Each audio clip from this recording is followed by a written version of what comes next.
یہاں پر پھر وہی پیارا انداز تخاطب ہے، اور کہہ دیجئے میرے بندوں کو کہہ دیجئے، یعنی بندے تو سبھی ہیں نا اللہ کے، لیکن میرے بندے جو اپنے کو سمجھتے بھی ہیں اللہ کا بندہ اور اللہ کی بات کو مانتے بھی ہیں، ان لوگوں سے یہ کہہ دیجئے کہ وہ بات ایسی کریں جو کہ بہت اچھی، بہت احسن ہو، اچھی طریقے سے کی گئی ہو۔ تو یہاں پر اصل میں بات یہ ہو رہی ہے کہ ایمان والوں کو ایک طریقہ بتایا جا رہا ہے بات کرنے کا، کہ اپنے بندوں کو سے اللہ تعالیٰ فرما رہا ہے کہ میرے مومن بندوں کو یہ بتا دیں کہ وہ آپس میں بھی خوش اخلاقی کا مظاہرہ کریں۔ اور دیکھیں بات چیت میں کبھی اختلاف بھی ہو جاتا ہے، کبھی کوئی تنگی ترشی بھی ہو جاتی ہے کہ کوئی بات اچھی نہیں لگتی کسی کی، یا کسی سے کسی بات پہ اختلافی بات بھی ہو جاتی ہے۔ ایسے موقع پہ کیا ہوتا ہے، ایک مومن کا کیا طریقہ کار ہونا چاہیے کہ اپنی بات کو، اپنے اختلاف کو بھی، یا جو کچھ بھی اپنی رائے ہے اس کو کہتے ہوئے انداز اچھا رکھے، یعنی جس طرح سے نرمی سے اور طریقے اور سلیقے سے ایک اچھی بات کی جاتی ہے عام حالات میں، غصے کی حالت میں بھی، بات بری لگنے کی صورت میں بھی، یعنی یہ نہیں کہ کسی نے اگر آپ کو کوئی بات ایسی کہی جو غلط ہے اور آپ کا پارا ایسا چڑھا کہ آپ نے اسی ٹون میں یا اس سے بھی بڑھ کے اس کو 10 باتیں سنا دی، تو مومن کی کیا نشانی ہے کہ وہ کبھی بھی غصے میں بھی وہ صبر کا دامن نہیں چھوڑتا، وہ کبھی بھی غصے کی حالت میں بھی اللہ کی اس بات کو، اس حکم کو نہیں بھولتا اور اپنے غصے کو پیتا ہے۔ تو اپنے غصے پہ قابو رکھیں، اور اگر آپ کوئی بات ایسی ہوتی بھی ہے تو اس پہ ایک دوسرے کی بات کو برداشت کریں، اور ایک دوسرے کی بات پہ اگر ریئیکٹ کریں بھی، اختلاف ہوتا ہے، آپ اپنی بات بتائیں، جو آپ کو، آپ کی جو رائے ہے اس کو بتائیے، لیکن انداز اپنا جو ہے نا وہ دھیما اور مناسب رکھیں۔ تو آپ دیکھیں نا کہ ایمان لانے کے بعد وہی عرب، وہی قبائل جو آپس میں ایک دوسرے کے دشمن تھے، اور جو چھوٹی چھوٹی باتوں پہ جن کی نسلوں تک جھگڑے اور جنگ اور خون خرابہ ہوتا تھا، اور وہ دشمنیاں جاتی نہیں تھیں، کیوں، کس وجہ سے ہوتا تھا؟ غصے کی وجہ سے نا، کہ دوسرے کی بات پہ برداشت نہیں ہوتا تھا، اور ایک نے اگر کچھ برا کیا تو اس سے بڑھ کے اس کو جواب دیا، اور پھر نتیجے میں اور زیادہ ایک دوسرے کا نقصان کیا اور بات بڑھتی چلی گئی۔ تو ابتدا کہاں سے ہوتی ہے؟ اختلاف سے، بات زبانی کلامی باتوں سے اختلاف ہوتا ہے نا، اور آگے وہ بات بڑھ جاتی ہے، اور بعد میں پھر کیا تھا، صحابہ کرام کا کیا رویہ تھا ایک دوسرے کے ساتھ، کہ ایک دوسرے کی بات کو کس طرح سے برداشت کرتے تھے، اور ایک دوسرے کے لیے کتنے آپس میں ان کے دل میں رحم اور محبت اللہ نے ڈال دی تھی، ایک دوسرے کے لیے بڑی سے بڑی قربانی دینے سے دریغ نہیں کرتے تھے۔ ہم پوری ہسٹری، ہم پوری سیرت کا جب پڑھتے ہیں، اس میں صحابہ کرام کا بھی جب ہم پڑھتے ہیں، ہمیں پورے اس میں کہیں ایسا نظر نہیں آتا کہ کوئی بات ایسی ہوئی ہے اور سب آپے سے باہر ہو گئے، ایک دوسرے سے لڑنے اور چیخنے چلانے لگے ہوں۔ کیا اختلاف ان میں نہیں ہوتا تھا؟ کیا انہیں ایک دوسرے کی بات بری نہیں لگتی تھی؟ ایک دوسرے کی بات سے ان کو اختلاف ہوتا نہیں ہوتا تھا؟ ہوتا تھا نا، لیکن جو بھی بات ہوتی تھی طریقے سے، احسن طریقے سے کی جاتی تھی۔ تو آپس میں اس طرح سے اللہ تعالیٰ فرما رہے ہیں کہ میرے بندوں کے لیے یہ ایک اصول ہے کہ وہ ہر حال میں خوش اخلاقی کا مظاہرہ کریں، اور گفتگو میں کبھی بھی تلخی نہ آنے دیں، اور آپس میں شیر و شکر بن کر رہیں، اور مخالفین کے سامنے بھی بہتر اخلاق کا نمونہ پیش کریں۔ کیونکہ دین کی تبلیغ کے لیے جب نکلتے ہیں نا، ہم ہر مومن کا کیا کام ہے کہ اس اللہ کی اس دعوت کو پھیلانا، لوگوں تک پہنچانا۔ تو پھر جب یہ کوشش مومن کرتا ہے نا، تو اس کو بڑی رکاوٹوں کا سامنا کرنا پڑتا ہے، کافروں سے، مشرکین سے بھی کرنا پڑتا ہے، اور بعض دفعہ اہل ایمان سے بھی کرنا پڑتا ہے، مسلمانوں کو مسلمانوں سے بھی کرنا پڑتا ہے۔ کس طرح سے؟ کبھی ان کے مذاق کا نشانہ بنتے ہیں، کبھی ان کے طنز کا نشانہ بنتے ہیں۔ اب ایسے موقع پہ کیا ہوتا ہے، دل تو بہت دکھتا ہے، غصہ تو بہت آتا ہے، کوئی آپ کے پردے کا، کوئی آپ کی نمازوں کا، کوئی آپ کی سنسیئرٹی اور اچھی بات کرنے کا مذاق اڑائے، کہ انہیں تو بڑے شوق ہے نا، بڑی نصیحتیں کرنے بیٹھ جاتے، ہر بات بات بات پہ قرآن کی مثالیں دینے لگتی، نقاب لگا کے گھومتی ہیں، پردہ کرتی ہیں۔ کوئی اس طرح کی کوئی طنز یا کوئی ایسا تمسخر اڑائے تو کیسا لگتا ہے؟ اچھا لگتا ہے کیا؟ بہت برا لگتا ہے نا۔ اس کا جواب کیا ہونا چاہیے؟ جواب یہ ہونا چاہیے کہ تم خود کون سی بڑی نیک ہو، خود تو پردہ کرتی نہیں ہو، میرے پردے کا مذاق اڑا رہی ہو، نماز پڑھنے کی توفیق نہیں ہوتی، میری نمازوں پہ اعتراض کر رہی ہو۔ یہ ایک طریقہ تو یہ ہے نا، اور دوسرا طریقہ کیا ہے؟ حکمت اور تحمل کا، جو اللہ اپنے بندوں سے چاہتا ہے کہ بات بری لگی ہے، اپنی بات کو کی وضاحت بھی کریں، لیکن کس طریقے سے کریں؟ جب کبھی بھی اس طرح کی کوئی بات ہو گئے تو آپ کہیں بھائی میں اگر کر رہی ہوں، میری نمازیں میری اور میرے اللہ کا معاملہ ہے، میں کوئی آپ لوگوں کے اوپر کوئی احسان جتانے کے لیے تو نہیں کر رہی۔ اگر میں اللہ کی یا قرآن کی کوئی بات بتا رہی ہوں، یہ بھی میرا اور میرے اللہ کا معاملہ ہے، میں اس میں کتنی خالص ہوں، میرے دل میں کیا ہے، ریاکاری ہے، کھوٹ ہے، سچائی ہے، خلوص ہے، یہ میرا اور میرے اللہ کا معاملہ ہے۔ میں تو صرف ایک اچھی بات بتا رہی ہوں، ہنس کے مسکرا کے بات، اچھی بات ہے، اگر آپ کو سمجھ میں آتی ہے آپ مان لیجئے، میں نہیں کہہ رہی ہے، یہ قرآن کی بات ہے، اللہ نے فرمایا، اگر اچھی لگے تو مان لیں، نہیں لگتی تو نہ مانے۔ اور میں کیا ہوں؟ میں تو کچھ بھی نہیں ہوں، میرا معاملہ میرے اللہ کے ساتھ ہے، اور یہ حقیقت بھی ہے نا، ہم سب کا معاملہ اللہ کے ساتھ ہے نا۔ تو کسی کے اچھے یا برا کہنے سے تکلیف تو ضرور ہوتی ہے، لیکن ہماری نیکی یا ہمارے اعمال پہ اس کا کوئی فرق نہیں پڑتا، کیونکہ اللہ پاک تو ہمارے دل کے چھپے بھیدوں کو جانتا ہے۔ کسی کے کہنے سے کہ یہ دکھاوا کر رہی ہیں، اللہ پاک کے پاس یہ بات جو ہے یہ دکھاوے کی وہاں پر اللہ کے پاس نہیں لکھ دی جائے گی، جو ہمارے دل کی کیفیت ہوگی وہ لکھی جائے گی۔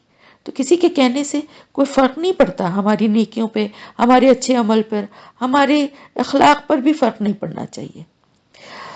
تو یہ تو بات جو ہے یہ مومنین اور مشرکین کفار سب کے ساتھ ایک رویہ، جنرل رویہ ایک اللہ کے بندے کا ہونا چاہیے، لیکن خاص طور سے مشرکین اور کفار سے جب بھی بات ہو، دین کے مخالفین ہیں نا یہ، ان سے جب بھی کوئی گفتگو ہو اور کوئی تیز کلامی یا کوئی اس طرح کی بات ہو کہ وہ کوئی جھوٹے الزام لگانے لگیں قرآن کے حوالے سے یا آپ کے حوالے سے، آپ کے کردار کے حوالے سے، یا کوئی ایسی بات کہیں جو کہ کتنی ہی ناگوار کیوں نہ گزرے، تو مسلمان کا، اللہ کے بندے کا کیا رویہ ہونا چاہیے؟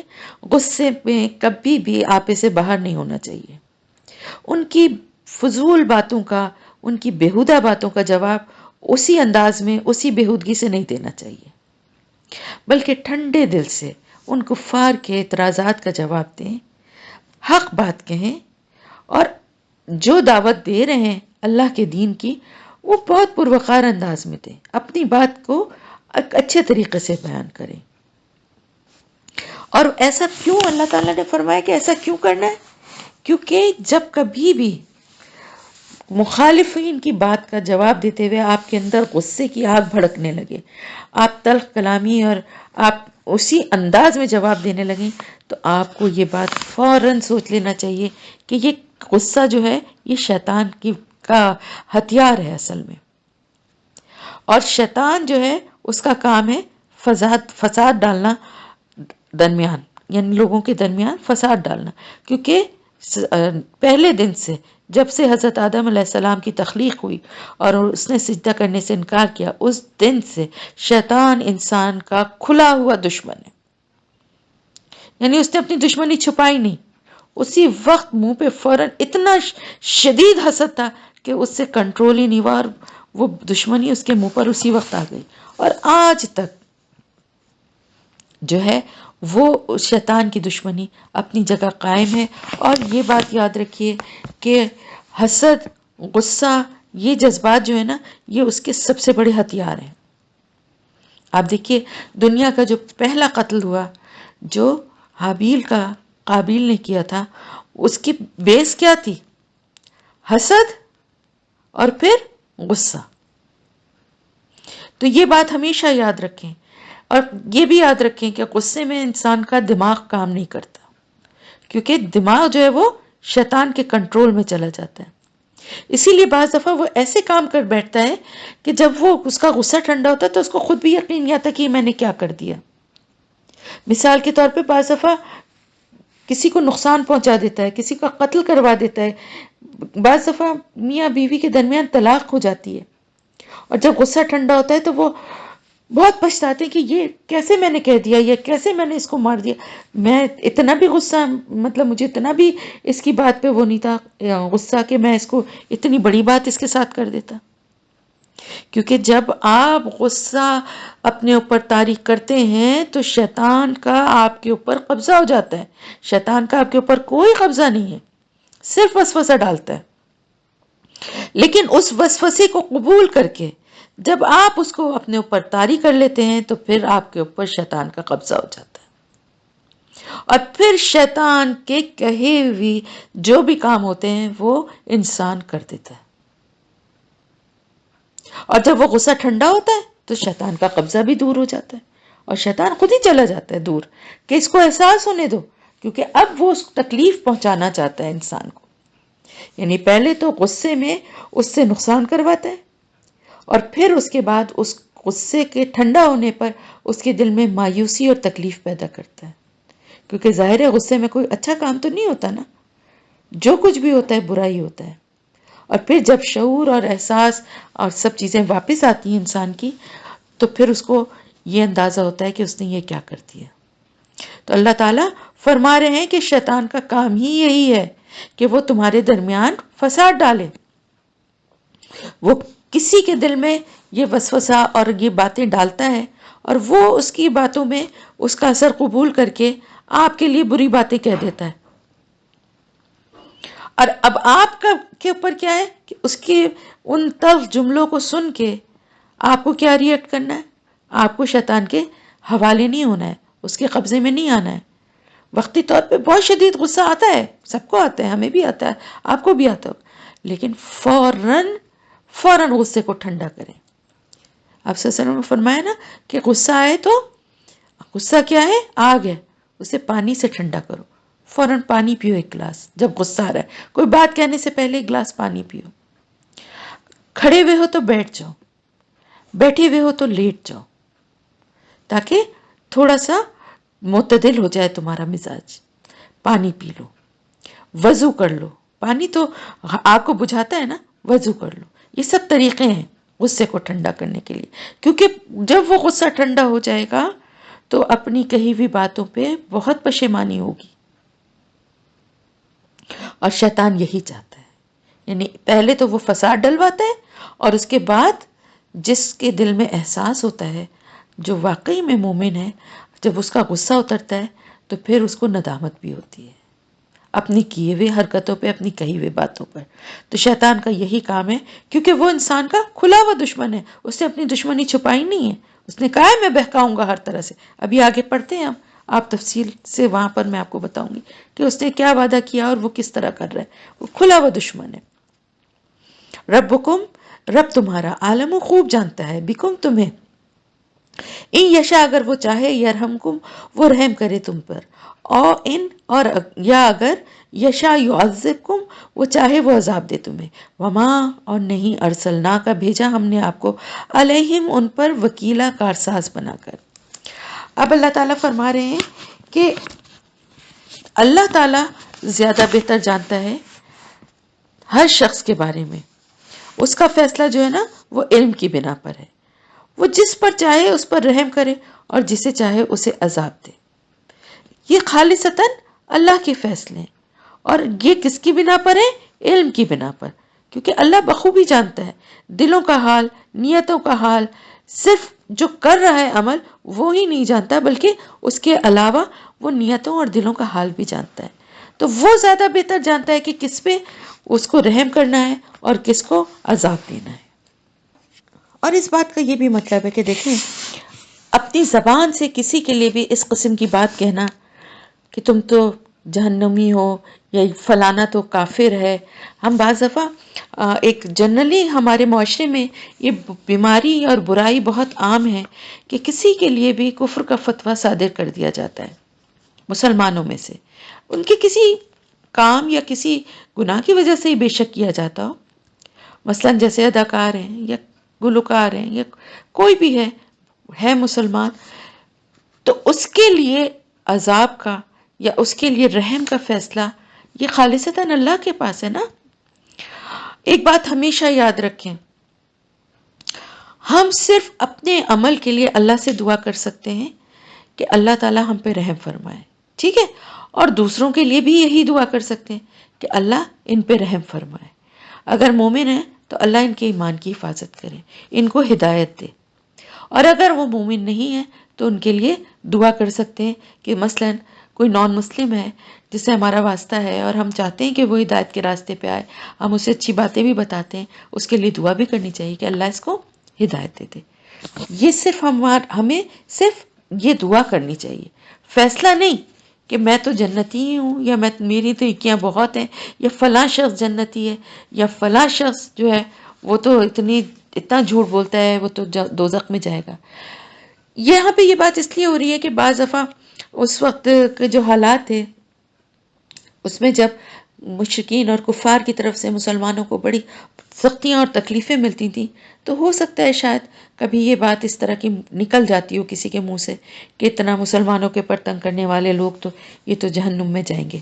تو اس بات پہ اللہ تعالیٰ فرما رہا ہے کہ یہ فیصلہ اللہ پاک آگے جیسے فرما رہا ہے نا کہ ہم نے آپ کو ان کے اوپر ذمہ دار بنا کر نہیں بھیجا، یعنی ان کا وکیل بنا کے نہیں بھیجا کہ آپ ان کی وکالت کریں کہ اللہ ان کو عذاب دے گا یا اللہ ان کو سزا سے بچا لے گا، ان پہ رحم فرمائے گا۔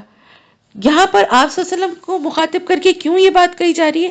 یہ قرآن کا ایک طریقہ ہے، میں نے آپ کو بتایا تھا کہ آپ صلی اللہ علیہ وسلم کو مخاطب کر کے در حقیقت نصیحت کی جاتی ہے باقی مسلمانوں کو۔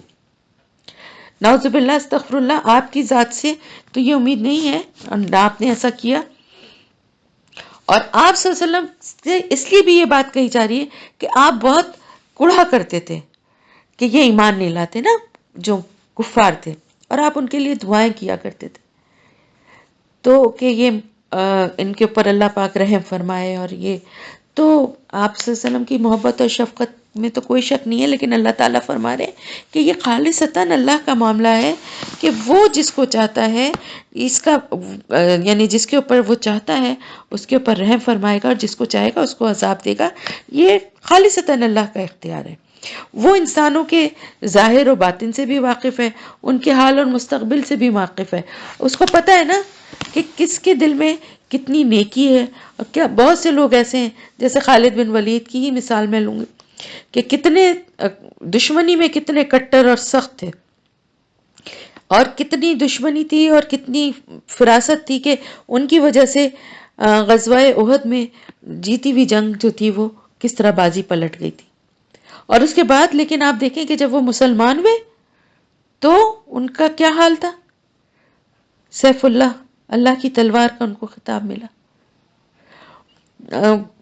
اس دن میں پڑھ رہی تھی کہ حضرت خالد بن ولید رضی اللہ تعالیٰ عنہ کے انتقال کے وقت جو ہے نا وہ بہت رویا کرتے تھے، وہ کہتے تھے کہ جب مجھے یہ خطاب ملا ہے نا سیف اللہ یعنی اللہ کی تلوار، تو میں سمجھ گیا کہ شہادت میری قسمت میں نہیں ہے۔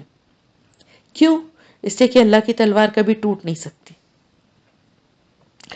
اور ان کے انتقال کے وقت انہوں نے یہ کہا اور انہوں نے دکھایا، ان کے پورے جسم پہ ایک ہاتھ ایک بالش کے برابر بھی کوئی جگہ ایسی نہیں تھی کہ جہاں پر زخم نہ ہو، اتنے زخم لگے ہوئے تھے، اتنی جنگیں انہوں نے لڑی بہادری سے مسلمانوں کے لیے اور اللہ کے دین، مسلمانوں کے ساتھ اللہ کے لیے، اللہ کے دین کے لیے۔ اور ان کا حال یہ تھا کہ اتنے زخم ان کو آئے تھے کہ پورا جسم زخموں سے بھرا ہوا تھا، اور اس سے پہلے وہ اسلام کی دشمنی میں کتنے سخت تھے۔ تو اللہ کے پاس تو ہر انسان کا معاملہ اللہ کے پاس ہے نا، اللہ کو پتہ ہے، کیونکہ اللہ کے سامنے شروع سے لے کے آپ اس کو اس طرح سے اس بات کو سمجھیں، میں بار بار یہ بات کہتی ہوں نا، آپ اس کو اس طرح سے سمجھیں کہ جیسے ایک بڑا سا پیج ہے یا ایک بڑی سی ریل ہے جو پوری کی پوری کھلی ہوئی ہے، اور جو کیریکٹرز اس ریل میں کام کر رہے ہیں نا، وہ آگے بڑھتے جا رہے ہیں، اور جتنا آگے آتے جا رہے ہیں اتنا حالات سے واقف ہوتے جا رہے ہیں۔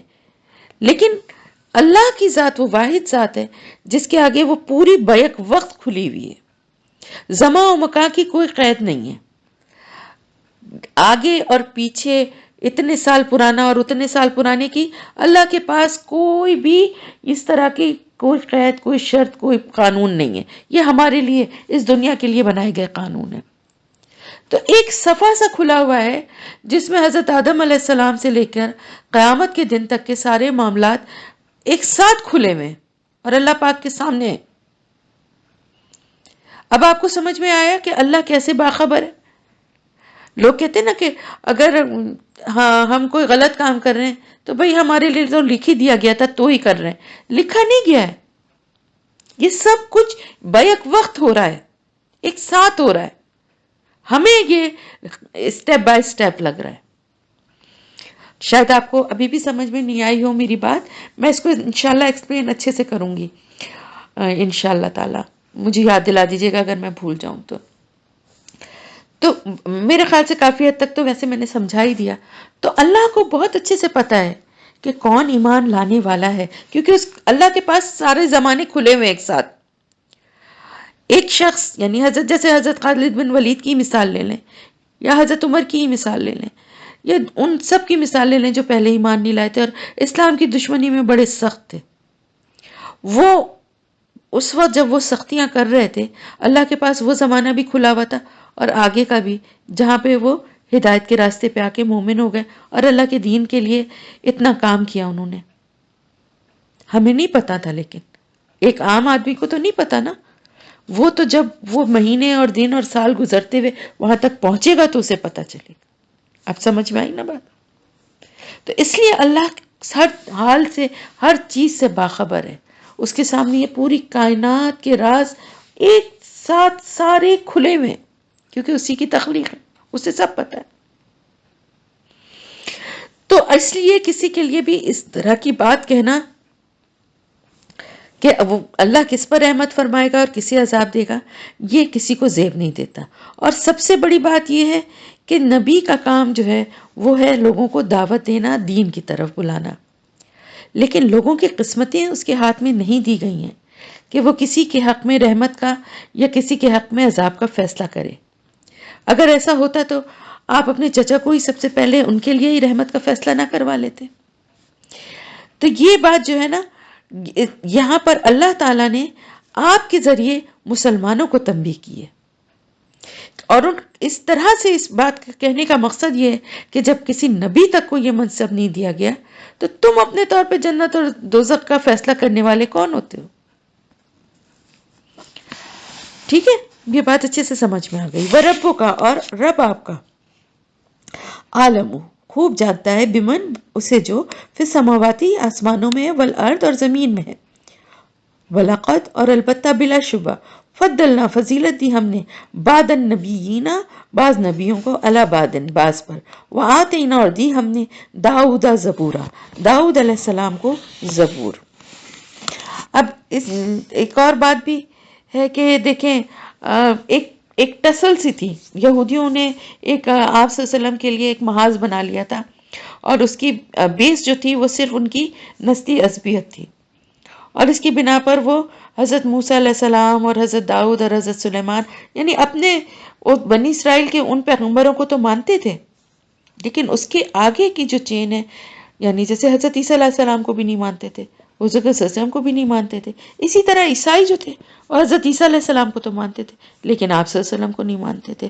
اور پھر اس کے بعد کیا تھا کہ وہ آپس میں اس بات پہ جھگڑا بھی ہوتا تھا، جیسے عیسائی کہتے تھے ہم حق پر ہیں، ہمارے نبی زیادہ افضل ہیں، اور وہ جو یہودی تھے وہ یہ کہتے تھے۔ تو اس بات کا یہاں پر اللہ پاک جو ہے بالکل خاتمہ کر رہے ہیں، یہ کہہ کے کہ اللہ تعالیٰ کا یہ خالصتاً اللہ پاک کا علم ہے، اور وہ بہت اچھی طرح سے جانتا ہے جو کچھ آسمانوں میں اور زمین میں ہے، اس سے کچھ بھی چھپا ہوا نہیں ہے، اور اس کا ہر فیصلہ جو ہے وہ حکمت کی بنا پر ہے۔ تو یہ بات یہاں پر اس لیے کہی جا رہی ہے کہ جب کبھی بھی، کیونکہ ظاہر ہے مدینے پہنچنے کے بعد تو یہودیوں سے مستقل مسلمانوں کا ٹکراؤ ہونے والا تھا، اور ملنا جلنا اور ڈسکشن سبھی کچھ ہوتا، اور عیسائیوں سے بھی واسطہ پڑتا، اور پھر جب آپس میں ڈسکشن یا بات چیت ہوتی تو انبیاء کرام کے آپس میں فضائل کے بارے میں بھی بات ہوتی. تو وہ یہ سوال ہوتا کہ محمد صلی اللہ علیہ وسلم بھی نبی ہیں اور حضرت موسیٰ علیہ السلام بھی نبی ہیں، تو ان میں دونوں میں سے افضل کون ہے؟ یا حضرت عیسیٰ علیہ السلام اور حضور صلی اللہ علیہ وسلم میں سے افضل کون ہے؟ چنانچہ یہاں پر اللہ پاک نے ایک بہت ہی بنیادی اصول بتا دیا کہ اللہ تعالیٰ زمین اور آسمان میں موجود اپنی تمام مخلوق کے حال سے، ان کی کیفیت سے، ان کے علم سے، ان کی کوششوں سے، ان کے خلوص سے، ان کے اخلاص اور ان کے کام کی نوعیت سے بخوبی واقف ہے، اور اسی کی بنا پر اس نے اپنے بعض نبیوں کو بعض پر فضیلت دی ہے. جیسے کہ حضرت موسیٰ علیہ السلام کو کلیم اللہ، اللہ سے کلام کرنے والا، حضرت ابراہیم علیہ السلام خلیل اللہ، اللہ کے دوست. تو اسی طرح سے مختلف پیغمبروں کو اللہ نے فضیلت دی. حضرت سلیمان علیہ السلام کو نبوت کے ساتھ ساتھ ایسی بادشاہت دی جو دنیا میں نہ اس سے پہلے کسی کو دی تھی نہ بعد میں. یعنی دنیا کے انسانوں کے طور پر حکومت کرنے والے کئی بادشاہ، لیکن کائنات یعنی دنیا کی مخلوق جو تھی، یعنی چرند پرند اور سمندر کی مخلوق، پانی، ہوا، سب پہ حکومت واحد حضرت سلیمان علیہ السلام تھے جن کی تھی. تو اللہ تعالیٰ فرما رہے ہیں کہ یہ سارے جو رسول ہیں اللہ کے، ہم سورہ بقرہ میں بھی پڑھ چکے نا، تلک الرسول فضلنا بعضهم علی بعض، کہ یہ رسول ہیں، ان میں سے ہم نے بعض کو بعض پر فضیلت دی ہے. کیوں یہ بات کہی؟ کہ تم آپس میں بحث مباحثہ نہ کرو. جس نبی کو جس بات کی وجہ سے فضیلت دی ہے، یہ کس نے دی ہے اور یہ فیصلہ کس نے کیا ہے؟ وہ میں ہوں، وہ اللہ کی ذات ہے. یہ سارے فیصلے کرنے والی ذات اللہ کی ہے. یہ انسانوں نے اپنے طور پہ کسی کو فضیلت نہیں دینے کا اختیار نہیں رکھتے. ہمارے لیے تمام رسول یکساں قابل احترام ہیں.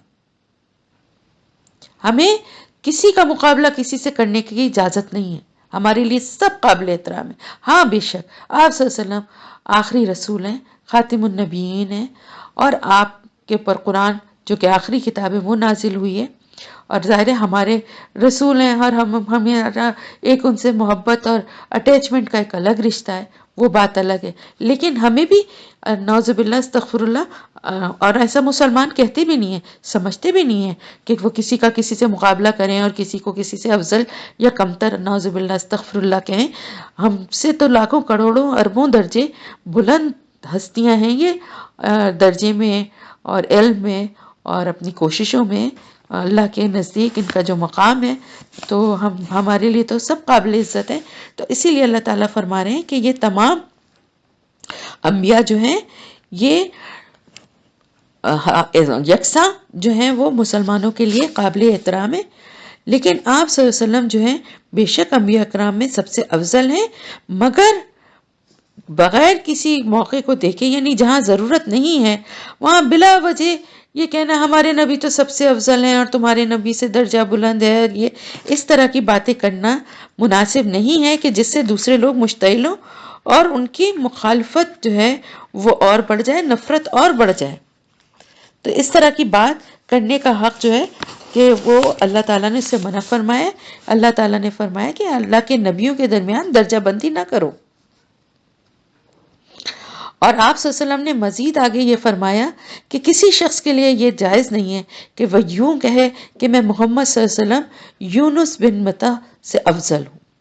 حضرت یونس علیہ السلام کی یہاں پر مثال اس لیے دی گئی کہ حضرت یونس علیہ السلام وہ واحد نبی ہیں جن پہ کسی طرح سے ایک معمولی سی اللہ کی گرفت ہوئی تھی، ان کی ایک جلد بازی کی وجہ سے. لیکن اس پر بھی آپ صلی اللہ علیہ وسلم نے واضح طور پر فرمایا کہ اس سے منع فرمایا ہے کہ کسی دوسرے نبی پر آپ کی فضیلت کا پرچار نہ کیا جائے. تو بات کیا ہے یہاں پر؟ سمجھنے کی بات یہ ہے کہ تمام انبیاء جو ہیں ہمارے لیے قابل احترام ہیں، یکساں، لیکن یہ اللہ کا فیصلہ ہے. اللہ پاک نے فضیلت دی ہے بعض نبیوں کو بعض پر. اور پھر اللہ تعالیٰ فرماتے ہیں کہ دی ہم نے داؤد علیہ السلام کو زبور. تو یہاں پر جو ہے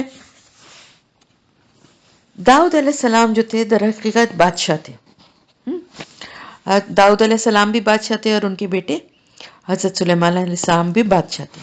تو بادشاہ جو ہوتے ہیں وہ عام طور سے بادشاہوں کے بارے میں کیا ایک سوچ ہوتی ہے کہ وہ اپنی عیاشی اور اپنی حکومت اور اپنی دولت اور اس میں اتنے مست ہوتے ہیں کہ وہ اللہ کی یاد سے اور اللہ کی عبادت سے دور ہو جاتے ہیں. لیکن یہاں پر اسی وجہ سے ان کا ذکر کیا گیا کہ آپ صلی اللہ علیہ وسلم کے بارے میں بھی یہ کہا جاتا تھا نا کہ آپ کس طرح سے عام انسانوں کی طرح آپ کی بیوی بچے ہیں اور آپ کھاتے پیتے ہیں، بازاروں میں چلتے پھرتے ہیں، تو یہ سارے کام کرتے ہیں جو ایک دنیا دار آدمی کرتا ہے. تو ایک نبی کو تو ایک طرف کونے میں بیٹھ جانا چاہیے. جیسے ہمارے یہاں کیا نظریہ ہے کہ اس کو نیک اور بزرگ آدمی سمجھا جاتا ہے جو کچھ نہیں کرتا اور بیٹھ جاتا ہے اور اس کے لیے اس کے کام کرنے والے ہوتے ہیں اور وہ لوگوں سے معاوضے اور چندے لیتا ہے اور لوگ اس کی درگاہ پہ آ کے اس کو پیسے دیتے ہیں جس سے کہ وہ اپنا گزر اوقات کرتا ہے. لیکن آپ صلی اللہ علیہ وسلم نے کبھی ایسا کیا؟ اللہ کے نبی اور اتنے اللہ کے محبوب اور افضل بندے ہونے کے باوجود اپنے کام خود کیا کرتے تھے، اپنے جوتے تک خود گانٹھ لیا کرتے تھے، اپنا سامان خریدنا، اپنے گھر کے کام کرنا، اپنے سارے جو ذمہ داری اللہ کی طرف سے تھی، جو دین کی ذمہ داریاں تھیں، وہ ساری بھی پوری کرنا، وہ سب کرتے تھے آپ. تو حضرت داؤد علیہ السلام جو تھے وہ بھی ایک بادشاہ ہوتے ہوئے بھی کس طرح سے یعنی ایک پوری ریاست کا انتظام چلا رہے تھے نا، دنیا داری والی چیز تھی نا، لیکن اس کے باوجود اللہ کے نیک بندے اور نبی تھے، اللہ کی یاد سے غافل نہیں تھے. اور اللہ تعالیٰ فرما رہے ہیں کہ ہم نے اسی لیے داؤد علیہ السلام کو ہم نے زبور عطا کی. ایک تو یہ ریزن تھا، دوسرا زبور کا ذکر اس لیے بھی یہاں کیا گیا کہ زبور میں بہت کلیئرلی آپ صلی اللہ علیہ وسلم اور آپ کی امت کے بارے میں یہ میسج موجود ہے کہ ایک ایسی امت آئے گی کہ جس کو اب یہ ذمہ داری اور یہ دے دی جائے گی اور آگے جو ہے وہ دین کے اشاعت کا یا اس کو پھیلانے کا کام اس سے لیا جائے گا. یہ زبور میں بھی اس کا ذکر تھا، اس لیے بھی یہاں یہ ذکر کیا گیا. قل ادعوا کہہ دیجئے پکارو الذین ان لوگوں کو جنہیں زعمتم تم سمجھتے ہو من دونہ اس کے سوا فلا تو نہیں یملکون وہ مالک ہو سکتے کشف الضر ہٹانے کے لیے تکلیف کو انکم تم سے ولا تحویلا اور نہ بدلنے والا. یہاں پر اللہ تعالیٰ فرما رہے ہیں کیونکہ دیکھیں اس وقت کے مشرکین جو تھے مکہ کے وہ بتوں کو تو پکارتے ہی تھے، بتوں سے تو مانگتے ہی تھے، اس کے علاوہ بھی وہ مانگا کرتے تھے، یعنی فرشتوں سے مانگتے تھے جن کو وہ نعوذ باللہ اللہ کی بیٹیاں کہتے تھے، جنات سے. میں نے بتایا تھا آپ کو کہ کسی وادی میں جاتے تھے تو وہاں جا کے پہلے کیا اعلان کرتے تھے؟ اس وادی کے جن سے کہتے تھے کہ اس کی اجازت لیتے تھے، اس کو چڑھاوے چڑھاتے تھے کہ ہمیں یہاں قیام کی اجازت دے دے.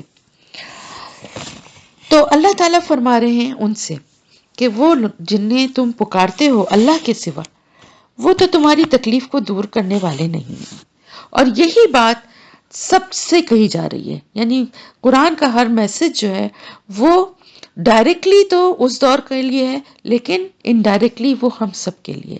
آج آپ مسلمانوں کی حالت دیکھیں کہ مسلمان کیا کرتے ہیں، پیغمبروں سے، اولیاء سے، مرے ہوئے بزرگوں سے، فقیروں سے، ان سب سے مانگتے ہیں، ان کی درگاہوں پہ جاتے ہیں، ان سے وہاں پہ چڑھاوے چڑھاتے ہیں، منتیں مانتے ہیں، دھاگے باندھتے ہیں، ان سے مانگتے ہیں.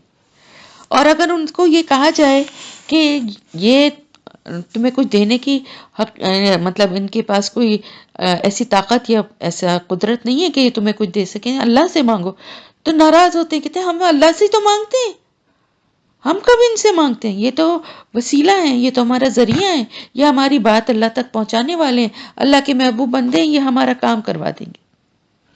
تو وہی بات ہو گئی نا، وہ بھی تو یہی کہتے تھے، اللہ کو تو وہ بھی مانتے تھے لیکن ان بتوں کو، ان جنات کو، ان فرشتوں کو وہ بھی ذریعہ کہتے تھے. کہ ان کے ذریعے سے ہم مانگتے ہیں، یہ ہمارا کام کروا دیں گے۔ تو اللہ تعالیٰ فرما رہے ہیں کہ یہ سب کے سب جو ہیں، یہ جن سے تم مانگتے ہو یہ اللہ کے سوا، یہ تم سے کسی تکلیف کو دور کرنے کی قابل نہیں ہے، یہ کچھ بھی نہیں کر سکتے۔ تو کسی میں بھی یہ طاقت نہیں ہے کہ تمہاری دعائیں سنے اور تمہاری مدد کو پہنچے۔ تم اپنی حاجت کو پورا کرنے کے لیے ان کو وسیلہ بنا رہے ہو، جبکہ ان کا حال یہ ہے کہ وہ خود اللہ کی رحمت کے امیدوار ہیں، اللہ کی رحمت چاہتے ہیں، اللہ کے عذاب سے ڈرتے ہیں، اور اس کے زیادہ سے زیادہ قرب حاصل کرنے کے لیے خود راستے تلاش کرتے رہیں۔ دیکھیں نا آپ، صحابہ کرام جو تھے، یعنی اور باقی صحابہ کی تو میں بات نہیں کری، عشرہ مبشرہ، کون تھے عشرہ مبشرہ؟ وہ 10 صحابی جن کے بارے میں اللہ پاک نے خوشخبری دنیا میں ہی سنا دی تھی، مبشرہ جنہیں خوشخبری دی گئی، کس چیز کی؟ جنت کی، یعنی دنیا میں ہی گارنٹی مل گئی جنت کی، اس سے بڑی بات اور کیا ہوگی؟ اس میں حضرت ابو بکر صدیق رضی اللہ تعالیٰ عنہ بھی، حضرت عمر رضی اللہ تعالیٰ عنہ بھی، حضرت عثمان، حضرت علی، یہ سب شامل ہیں اس میں۔ اور ان کا کیا حال تھا؟ ان کی زندگیاں کیسی تھی؟ خوف سے لرزتے تھے۔ حضرت عمر رضی اللہ تعالیٰ عنہ کا یہ حال تھا کہ وہ روتے تھے، اتنا روتے تھے کہ رو رو کے داڑھی کے بال تر ہو جاتے تھے، کہ اگر کہتے تھے کہ اگر ایک شخص جو ہے، اللہ تعالیٰ کے قیامت کے دن کے بارے میں مجھے یہ پتہ چلے کہ ایک شخص صرف ہے جسے کہ سارے کے سارے لوگ بخش دیے گئے، صرف ایک شخص ہے جو کہ جہنم میں جائے گا، تو مجھے ڈر ہوگا کہ کہیں وہ عمر نہ ہو۔ اور اگر مجھے یہ پتہ چلے کہ سارے کے سارے جہنم میں ڈالے جائیں گے، صرف ایک شخص ہے جسے جنت میں بھیجا جائے گا، تو مجھے اللہ کی رحمت سے امید ہوگی کہ وہ عمر ہوگا۔ یہ ہونی چاہیے ایک مومن کی کیفیت، امید اور رجا، یعنی وہ ایک دونوں کے دونوں کے درمیان میں ایک مومن کا دل ہونا چاہیے، اللہ سے اچھا گمان رکھتے ہوئے جنت کی امید اور آس رکھے، لیکن اپنی گناہوں اور اپنے اعمال کو دیکھتے ہوئے خوف سے لرزتا رہے اور اللہ سے معافی مانگتا رہے۔ یہ ایک مومن کی کیفیت ہونی چاہیے۔ تو اللہ تعالیٰ فرما رہے ہیں کہ بڑے بڑے پیغمبر، اللہ کے نیک بندے، بزرگ، صالحین، صحابہ کرام سے بڑھ کے کون نیک بندے ہوں گے اللہ کے پیغمبروں کے بعد؟ تو ہمارے لیے مشعل راہ جو ہیں وہ یہ صحابہ کرام ہے نا، وہ خوف سے کانپتے تھے۔ آپ صلی اللہ علیہ وسلم اتنا رویا کرتے تھے، آپ صلی اللہ علیہ وسلم کتنی کثرت سے استغفار کرتے تھے، تو ہمیں کتنا کرنا چاہیے؟ تو اللہ تعالیٰ فرما رہا ہے کہ یہ جو اللہ کے نیک بندے ہیں، ان میں سے بہت سو کو تو انہوں نے خود اولیاء یا بزرگان دین کو انہوں نے جو ہے شریک بنا لیا، وہ قیامت کے دن تو وہ ان سے بری ذمہ ہو جائیں گے کہ ہم نے ان کو یہ نہیں کہا تھا، ہم تو خود اللہ کی رحمت چاہتے تھے، ہم تو خود خوف زدہ رہتے تھے کہ کہیں ہماری پکڑ نہ ہو جائے، ہم اس طرح کی بات کیسے کہہ سکتے ہیں؟ اور لوگوں نے ان کو ہی بنا لیا۔ اور ویسے بھی دیکھیں، مرنے کے بعد تو سب کا معاملہ اللہ کے حوالے ہو جاتا ہے، وہ خود اپنے اعمال کے ساتھ منتظر ہیں اللہ کے فیصلے کے، آپ کی کیا مدد کریں گے، کسی کی کیا مدد کریں گے۔ اور جو زندہ ہیں ان میں سے بھی دیکھیں، دعا کرنا ہر مومن کا حق ہے کہ اس کے لیے دوسرا مومن دعا کرے، اس سے زیادہ آگے کسی کو نجات یا کسی کو اپنی بخشش کا ذریعہ سمجھنا، یہ یہاں سے گناہ کی جو ہے وہ بات، شرک کی بات شروع ہو جاتی ہے۔ تو اللہ تعالیٰ فرما رہا ہے کہ کوئی بھی تکلیف ہو، کوئی بھی پریشانی ہو، تو چاہے وہ پتھر کے بت ہوں، فرشتے ہوں، اولیاء ہوں، جنات ہوں، کوئی بھی نیک پرانے پہلے کے گزرے ہوئے نیک جو بزرگ ہیں وہ ہوں، پیغمبر ہوں، کوئی بھی ہو، کوئی بھی کسی میں بھی یہ طاقت نہیں کہ وہ کسی کی دعا سنے اور اس کو دعا سننے کے بعد اس کی مدد بھی کرے۔ تو ان سے اگر تم امید رکھتے ہو تو وہ تمہاری نہ تو تمہاری کسی تکلیف کو دور کر سکتے ہیں اور نہ ہی تمہاری اس کیفیت کو بدل سکتے ہیں، تمہارے حالت کو بدلنے کے بھی ان میں کوئی طاقت اور صلاحیت نہیں ہے۔ جس تکلیف میں تم ہو اس کیفیت کو بدلنے والا صرف اللہ ہے، اس کو دور کرنے والا صرف اللہ ہے۔ اولئک یہی وہ لوگ ہیں الذین جنہیں یدعون وہ پکارتے ہیں یبتغون الی ربہم الوسیلہ، یبتغون وہ تلاش کرتے ہیں الی ربہم الوسیلہ اپنے رب کی طرف وسیلہ، ایہم کون ان میں سے اقرب زیادہ قریب ہے، وہ یرجونا اور وہ امید رکھتے ہیں رحمتہ اس کی رحمت کی، وہ یخافونا اور وہ ڈرتے ہیں عذابہ اس کے عذاب سے، ان عذابہ بے شک عذاب رب کا آپ کے رب کا کانا محذورا ہے ڈرنے کے لائق۔ اب اللہ تعالیٰ فرماتا ہے کہ یہی وہ لوگ ہیں جنہیں وہ پکارتے ہیں، یعنی ان لوگوں کا ذکر کیا جا رہا ہے۔ اب یہاں پر دیکھیں کچھ درجہ بندی ہے، یعنی جن کو شریک ٹھہرایا جاتا ہے نا ان کے بھی کچھ کیٹیگریز ہیں، یعنی ایک تو کیٹیگری ہے کہ بتوں کو، چاند ستاروں کو، سورج کو پوجنے والے لوگ، تو یہ تو بالکل ہی خیالی ہیں اور ان کا کوئی وجود ہی نہیں ہے، ٹھیک ہے۔ لیکن اس کے علاوہ انبیاء کو، اولیاء اللہ کو، فرشتوں کو، جنوں کو، ان کو بھی اگر اللہ کے اختیارات میں شریک سمجھ رہے ہیں تو اللہ تعالیٰ فرما رہے ہیں کہ ان کو جن کو تم پکار رہے ہو، یہاں پر ان کی بات ہو رہی ہے، یعنی ان بتوں اور ان بے جان چیزوں کی تو بات ہو ہی نہیں رہی کہ وہ تو ان کا تو کوئی ویسے ہی کوئی وجود ہے ہی نہیں، وہ تو ایک خیال ہی انہوں نے اپنا خود ہی بنا لیا ہے، خود ساختہ۔ لیکن فرشتوں کا وجود ہے، جنوں کا وجود ہے، بزرگان دین کا وجود ہے، پیغمبروں کا وجود ہے، اور اولیاء جو ہیں ان کا وجود ہے، یہ ان سب کا وجود ہے نا۔ تو اللہ تعالیٰ ان شخصیات کے بارے میں فرما رہا ہے کہ وہ چاہے جو کوئی بھی ہوں، چاہے وہ انبیاء ہوں یا اولیاء اللہ ہوں یا فرشتے ہوں یا جن ہوں، وہ تو اس حال میں ہیں کہ جنہیں تم سمجھتے ہو کہ یہ تمہارے لیے وسیلہ بنیں گے اور تمہارے نجات کا ذریعہ بنیں گے، تمہیں اللہ کے عذاب سے بچا لیں گے، تمہارے لیے تمہیں کچھ دینے پہ قدرت رکھتے ہیں، تمہاری مشکل یا تمہاری تکلیف کو دور کرنے کی قدرت رکھتے ہیں، ان کا تو یہ حال ہے کہ وہ خود امید لگائے بیٹھے ہیں اللہ کی رحمت کی۔ دیکھیں نا، ہر انسان چاہے وہ کتنا ہی نیک ہو، اللہ کا کتنا ہی نیک بندہ، بزرگ ہو، ولی ہو، یہاں تک کہ فرشتے بھی اللہ کا خوف رکھتے ہیں، اللہ سے ان کی رحمت کی امید رکھتے ہیں، اللہ کے حکم کے پابند ہوتے ہیں، جنات بھی، اور پیغمبر تو اللہ کی نیک ترین مخلوق، انسانوں میں سے نیک ترین افضل ترین انسان ہے نا، وہ بھی اللہ کی رحمت کی امید اللہ سے رکھتے ہیں۔ اور وہ جن کو تم سمجھتے ہو کہ یہ زیادہ قریب ہیں اور تمہارے لیے وسیلہ بنیں گے، وہ تو خود اللہ کی رحمت کی امید بھی رکھتے ہیں اور اللہ کے عذاب سے بھی ڈرتے ہیں۔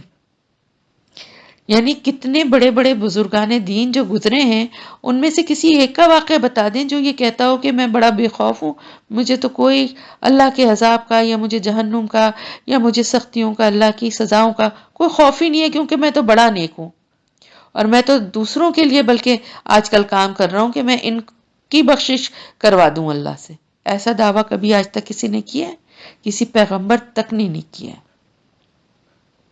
سب کے سب اللہ کی رحمت کی امید لگائے ہوئے بیٹھے ہیں اور اللہ کے عذاب کا خوف بھی سب اپنے دل میں رکھتے ہیں۔ سب قیامت کے دن آپ دیکھیں نا، ہر ایک پریشان ہوگا، ہر ایک خوف زدہ ہوگا اللہ کے عذاب سے، اور اللہ کی رحمت کی تلاش میں ہوگا اور دعا کر رہا ہوگا کہ اللہ کی رحمت ہو اس پر۔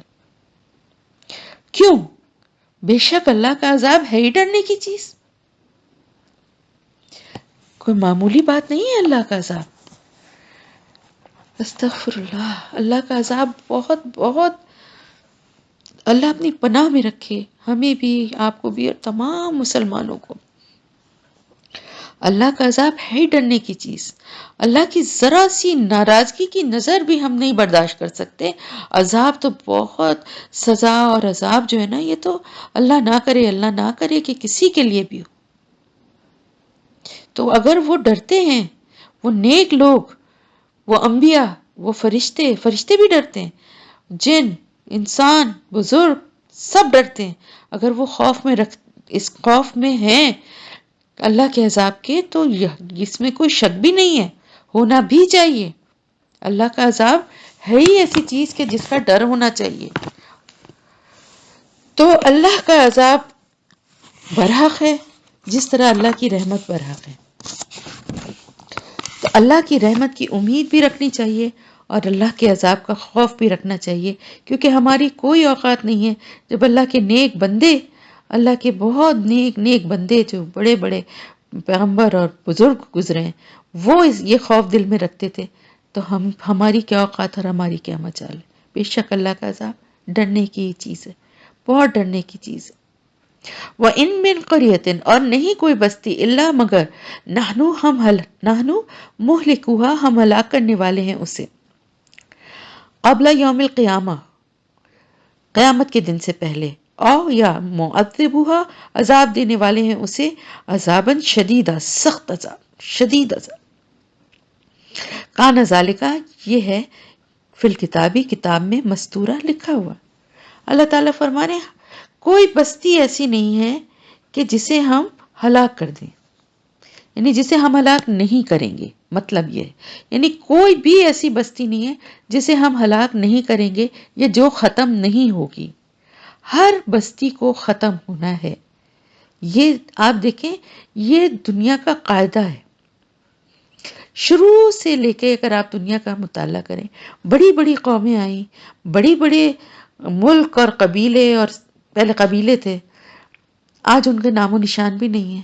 کتنے ملک تھے جن کا آج نام و نشان بھی نہیں ہے، نئے نئے ملک بن گئے، نئی نئی بستیاں بن گئیں، جہاں آبادیاں تھیں وہاں ویرانے ہو گئے، جہاں ویرانے تھے وہاں آبادیاں ہو گئیں، اس لیے کہ یہ اللہ کا بنایا ہوا نظام ہے۔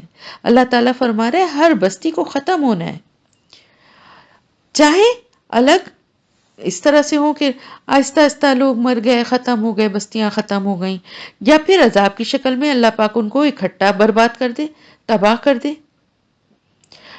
اصل بات یہ ہے کہ قیامت سے پہلے کوئی بستی قائم نہیں رہے گی، سب کی سب ہلاک ہو جائیں گے، سب ختم ہو جائیں گے۔ اب چاہے وہ اپنی طبعی موت اور قدرتی طریقے سے ختم ہو بستیاں، یا اپنی گناہ اور اپنی نافرمانی کی وجہ سے اللہ کے عذاب کا نشانہ بنے، سخت عذاب کا نشانہ بنے، اور اللہ ان کو ایسا عذاب دے کہ وہ بالکل ختم اور تباہ و برباد ہو جائیں۔ اور یہ سب کچھ ایک کتاب میں لکھا ہوا ہے، اور وہ کتاب کون سی ہے؟ مستورہ کا مطلب ہوتا ہے سطر، جو پیج کے اوپر جو لائنز ہوتی ہیں ان کو سطر اردو میں کہتے ہیں نا، سطریں۔ مستورہ یعنی لکھا ہوا ہے، یہ سب ایک کتاب میں لکھا ہوا ہے، اور وہ کتاب ہے لوح محفوظ، جس میں سارا حال لکھا ہوا ہے کہ کس طرح سے بستیوں کو کس طرح ختم ہونا ہے۔ اب آپ دیکھیں ان میں وہ بستیاں بھی ہیں جن پہ عذاب نازل ہوا اللہ کا، اور وہ بستیاں بھی ہیں جو قدرتی طبعی طور پہ ختم ہو گئیں، آبادیاں ختم ہو گئیں، بیماریوں میں ختم ہو گئیں، یا ویسے ہی ایک جگہ سے دوسری جگہ آبادی لوگ شفٹ ہو گئے، وہ علاقے خالی ہو گئے، ویران ہو گئے۔ تو قیامت سے پہلے یہ جو ہے اتار چڑھاؤ دنیا کا، بستیوں کا ختم ہونا اور ہلاک ہونا، قدرتی طور پہ بھی اور اللہ کے عذاب کی شکل میں بھی، یہ اللہ کا بنایا ہوا نظام ہے، اور یہ سب کچھ لوح محفوظ میں لکھا ہوا ہے۔ وما منعنا، اور نہیں روکا ہمیں، ان کے نرسلا، ہم بھیجیں، بالآیاتی نشانیاں، الا مگر ان یہ کہ کذبا جھٹلایا بہل اولون، انہیں پہلوں نے، وآتینا، اور دی ہم نے، سمودن ناقتا، سمود کو اونٹنی، مبصرتن، روشن واضح نشانی، فظلموا، تو انہوں نے ظلم کیا، بہا، ساتھ اس کے، وما، اور نہیں، نرسلو، ہم بھیجتے، بالآیاتی نشانیاں، الا مگر تخویفا، ڈرانے کے لیے۔ اللہ تعالیٰ فرما رہے ہیں کہ ہمیں کسی نے روکا نہیں ہے کہ ہم نشانیاں بھیجیں، یعنی نشانیاں کیا؟ معجزات۔ تو اللہ تعالیٰ کی ذات کو کون روک سکتا ہے؟ یہ بھی ان کے اصل میں سوال کا ایک جواب تھا، جو کہ مکے کے اہل مکہ جو تھے وہ بار بار آپ صلی اللہ علیہ وسلم سے کیا کرتے تھے کہ ہمیں بھی کوئی معجزہ یا نشانی دکھائی جائے، ہمارے لیے کیوں نہیں آتا معجزہ؟ یہاں پر اس بات کا جواب دیا جا رہا ہے۔ اللہ تعالیٰ فرما رہا ہے کہ اللہ کو روکنے کی مجال کس کی ہے؟ طاقت اور قدرت اختیار جس کے پاس سارے کا سارا ہے، اس کو کون منع کر سکتا ہے؟ اللہ تعالیٰ فرما رہا ہے ہمیں کسی نے روکا نہیں ہے کہ ہم معجزات یا نشانیاں نہ دکھائیں، نہ بھیجیں۔ لیکن ہم کیوں نہیں بھیج رہے؟ اس لیے کہ جب کبھی بھی ہم نے بھیجا تو پہلے لوگوں نے اس کو جھٹلایا، معجزات کے آنے کے بعد بھی اس کا انکار کیا، اور سب سے بڑی اس میں نشانی کون سی تھی؟ اور دی ہم نے سمود کو اونٹنی، جو کہ بہت ہی مبصرہ، دیکھنے دکھانے والی نہیں، خود بھی دیکھ جو دکھائی بھی دے رہی تھی اور دوسرے لوگوں کو بھی نظر آ رہی تھی، صرف ایک آدمی کی دیکھنے کی نہیں تھی، واضح اور روشن نشانی تھی۔ روز روشن میں ایک اتنی بڑی اونٹنی کا نکل کے آنا کتنی بڑی روشن نشانی تھی، لیکن اتنی بڑی نشانی کو بھی دیکھنے کے بعد انہوں نے ظلم کیا اس کے ساتھ۔ کیا ظلم کیا؟ اس کی کوچے کاٹ کے اس کو ہلاک کر دیا۔ اللہ کی اونٹنی کو کوئی خوف نہیں آیا، کوئی ڈر نہیں آیا ان کے دل میں، اتنے دل سخت ہو گئے تھے۔ معجزہ مانگا پہلے اور اصرار کر کے مانگا، اور اتنا بڑا، اتنا واضح اور ایک روشن ایک نشانی، ایک معجزہ دکھایا گیا، اس کو دیکھنے کے بعد بھی اس کو نہ صرف یہ کہ جھٹلایا بلکہ اس کو ظلم کیا اس کے اوپر، یعنی اس کو قتل بھی کر دیا۔ تو اللہ تعالیٰ فرما رہے ہیں کہ نتیجہ کیا ہوا پھر اس کے بعد؟ عذاب آیا ان کے اوپر۔ تو جب بھی کوئی قوم معجزہ مانگتی ہے اور اللہ تعالیٰ کو انسان کی فطرت کا ظاہر ہے، ان کی نافرمانی اور ان کے دلوں کے کھوٹ کا پتہ تھا قوموں کے، کہ یہ جو مکے کے جو مشرکین تھے یہ بھی جو مانگ رہے ہیں نا، تو یہ کوئی ایمان لانے والی بات نہیں ہے، کیونکہ جن کو ایمان لانا تھا ان کے لیے تو ایک اتنی بڑی نشانی قرآن کی شکل میں، آیات کی شکل میں ہے، اور جن کو ایمان لانا تھا وہ اللہ کے رسول صلی اللہ علیہ وسلم کی ذات مبارک کو دیکھ کے اور قرآن کی آیت کو سن کر ایمان لے آئے تھے، اور جن کو نہیں لانا تھا نا وہی یہ کج بحثی اور یہ ضد کی باتیں اور مطالبات کرتے تھے، اور ان نشانیوں کو دیکھنے کے بعد بھی ان کو ایمان نہیں لانا تھا۔ یہ کوئی ایسی بات نہیں تھی کہ وہ دیکھتے کے ساتھ ہی ایمان لے آتے، کیونکہ اس سے پہلے بھی اللہ تعالیٰ فرما رہے ہیں کہ دیکھنے کے بعد بھی معجزات کو ایمان نہیں لائے۔ تو اللہ تعالیٰ فرما رہے ہیں کہ ہم یہ نشانیاں جو بھیجتے ہیں وہ ڈرانے کے لیے ہوتی ہیں، کہ اب ڈر جاؤ تم، اس کو دیکھنے کے بعد اگر نہیں مانو گے تو پھر عذاب کا سامنا کرنا پڑے گا۔ تو اگر تمہارے اوپر کوئی نشانی نہیں آ رہی، اگر تمہیں اللہ تمہارے مطالبے پہ کوئی معجزہ نہیں دکھا رہا، تو یہ اس کی رحمت ہے، کیونکہ اگر اس کو دیکھنے کے بعد تم نہیں مانو گے، انکار کرو گے، تو اللہ کے عذاب کا نشانہ بن کے سب کے سب تباہ و برباد ہو جاؤ گے، پوری قوم ختم ہو جائے گی۔ وَإِذْ، اور جب قلنا کہا ہم نے، لکا آپ کے لیے، اِنَّ رَبَّکَ بے شک آپ کے رب نے، احاطہ گھیرا ہوا ہے، بالناس لوگوں کو، وما اور نہیں، جعلنا بنایا ہم نے، الرؤیا خواب یا منظر، دیکھنے کے معنی میں بھی استعمال ہوتا ہے رؤیا، التی وہ جو، ارینا کا دکھایا ہم نے آپ کو، الا مگر، فتنتن للناس ایک آزمائش لوگوں کے لیے، والشجرتا اور اس درخت کو بھی، الملعونتا جو لعنت کیا گیا، فی القرآن قرآن میں، ونخوفہم اور ہم ڈراتے ہیں انہیں، کس کو؟ نہ ماننے والوں کو، فما تو نہیں، یزیدہم زیادہ کرتا انہیں، الا مگر، طغیانن کبیرہ سرکشی میں بہت بڑی۔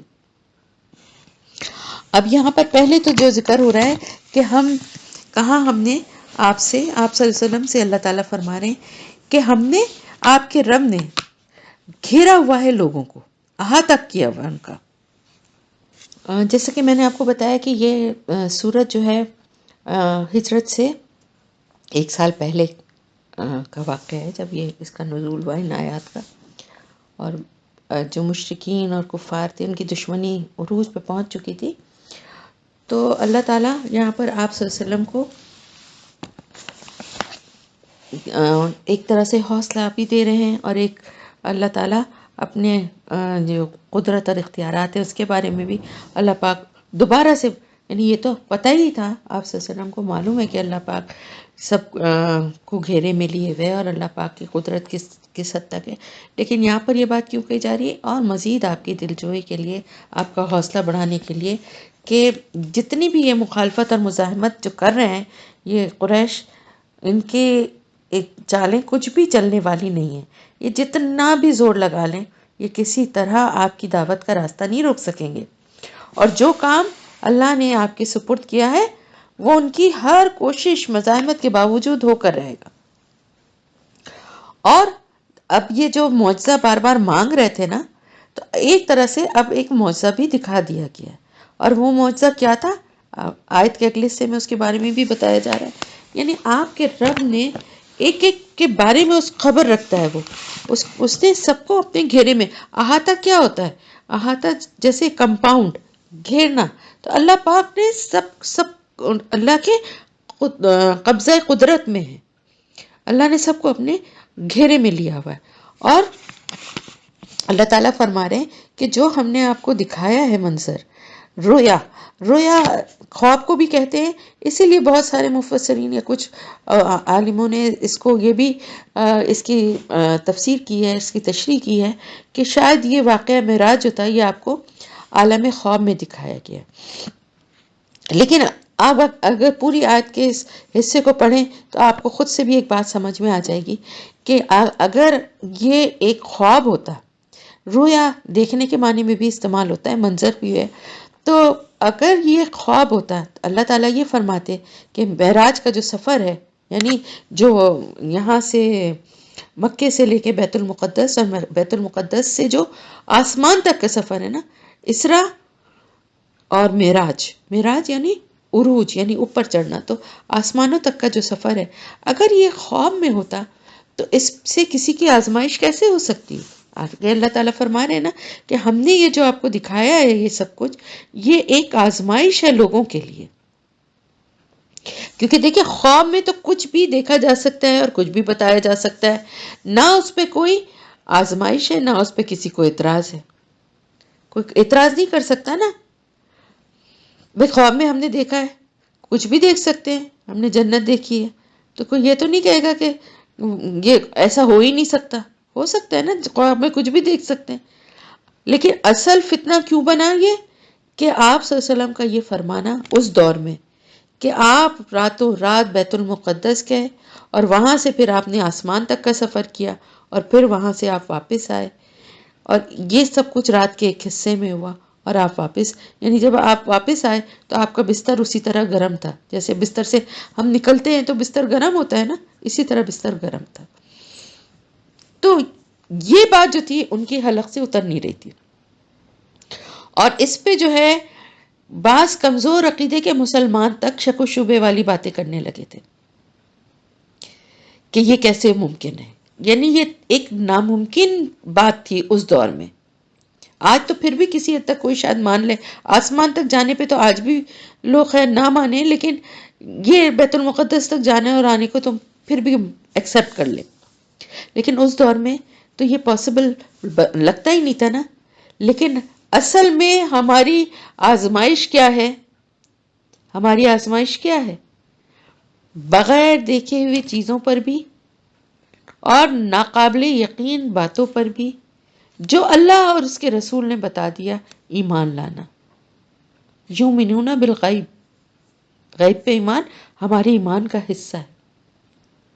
تو ہم اس پہ اللہ کا شکر الحمدللہ ہمارے ذہن میں کوئی سوال نہیں اٹھتا. لیکن اس دور میں جبکہ کفر اور اسلام کی ایک جنگ تھی اور ایک بہت بڑا طبقہ جو تھا وہ صرف اعتراضات ہی کر رہا تھا، اور آپ صلی اللہ علیہ وسلم کی اس دعوت پر ہی ان سے برداشت نہیں ہو رہی تھی کہ مزید یہ ایک نئی بات، جو کہ آپ صلی اللہ علیہ وسلم، یہ واقعہ معراج ہوا تھا جب آپ سفر طائف سے واپس آئے تھے. اور آپ لوگوں کو معلوم ہوگا کہ وہاں طائف میں آپ صلی اللہ علیہ وسلم کے ساتھ کس طرح کا سلوک کیا گیا تھا، اور آپ کتنا آپ کے ساتھ استغفر اللہ وہ بہت تکلیف دہ بات ہے. مجھے جب سوچتی ہوں مجھے بہت تکلیف ہوتی ہے کہ اتنے پتھر، اور آپ صلی اللہ علیہ وسلم کے پیچھے جو ہے وہ شرارتی اور ایسے بدتمیز لڑکوں کو لگا دیا تھا جو آپ کو پتھر مار رہے تھے، اور آپ کس طرح وہاں سے نکلے تھے. تو بہت ہی آپ اداس تھے اور دل گرفتہ تھے، اور بہت ہی زیادہ، یعنی ایک جیسے دل ٹوٹ ہی جاتا ہے نا کہ اتنی محنتوں اور کوششوں کا جب اس طرح کا صلہ ملے. تو سب سے پہلی چیز یہ ہوئی تھی کہ وہاں پر جنوں کے ایک گروہ نے وہ آپ کے پاس آیا تھا اور انہوں نے اسلام قبول کیا تھا. ایک یہ حوصلہ آپ سے سب کو اس سے ملا. اور پھر اس کے بعد اللہ پاک نے آپ کو بیت المقدس میں وہاں سارے انبیاء کی امامت آپ نے فرمائی. پھر آپ کو آسمانوں تک اللہ پاک نے سفر کروایا جس میں آپ نے مختلف معجزات اور مختلف وہاں کے جو حالات اور کیفیات تھیں، مختلف پیغمبروں سے بھی ملاقات آسمان پہ کی. تو یہ سارا کچھ جو تھا نا کس لیے تھا؟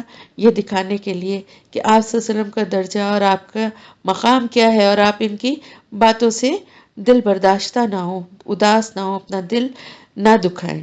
بہت تکلیف ہوئی تھی نا، ایک اتنی سنسیئرٹی سے، محنت سے، خلوص سے کام کر رہا ہو، اور اس کے بعد اس کو جواب میں اس طرح کا مستقل ریئیکشن ملے، یعنی ایک دفعہ دو دفعہ نہیں، اور ہر علاقے میں، یعنی طائف جا کے وہاں سے بھی جب اس طرح ہوا تو آپ کا بہت ہی دل ٹوٹا تھا۔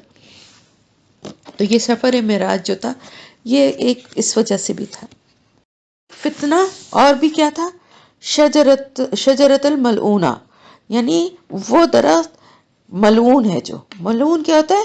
لعنت کیا گیا، رحمت سے دور، برا، نقصان دہ، ملعون کے سارے معنی ہیں۔ اور وہ درخت کون سا ہے؟ زقوم کا درخت، جو کہ اہل جہنم کے کھانے کے لیے ان کو اس کے پھل پیش کیے جائیں گے۔ اور اس درخت کے بارے میں آتا ہے کہ اس کی تہ جو ہے، وہ اس کی جڑ جو ہے وہ جہنم کی تہ میں ہوگی، اور اس کی شاخیں جو ہیں وہ اوپر تک آ رہی ہوں گی، اور اس کے پھل اور شاخیں ایسی ہوں گی جیسے شیطانوں کے سر، استغفر اللہ۔ اور اس کا پھل اتنا کڑوا ہوگا، اتنا کڑوا ہوگا کہ آپ سے فرمایا کہ اگر اس کا ایک پھل لا کے یہاں دنیا میں ڈال دیا جائے تو دنیا کے ساری چیزیں جو ہے نا وہ کڑوی ہو جائیں، ایسا کڑوا وہ ہوگا۔ اب اس میں کیا آزمائش تھی؟ اس کا ذکر قرآن میں ہے نا، اس درخت کا ذکر قرآن میں ہے۔ اب اس میں آزمائش کیا تھی؟ اس میں اللہ تعالیٰ فرما رہے ہیں کہ ہم انہیں ڈراتے ہیں، نہ ماننے والے جو ہیں، یعنی مشرکین اور کفار جو ہیں، اللہ پاک ان کو اس بات سے ڈرا رہا ہے کہ وہاں پر کس طرح کا یہ لعنتی درخت ہوگا، اس کے کیسے زہریلے پھل ہوں گے جو کہ اہل جہنم کا کھانا ہوں گے۔ لیکن ہوتا کیا ہے کہ ان کی سرکشی اور طغیانی میں اور اضافہ ہوتا ہے۔ اس سے کس طرح ہوتا ہے؟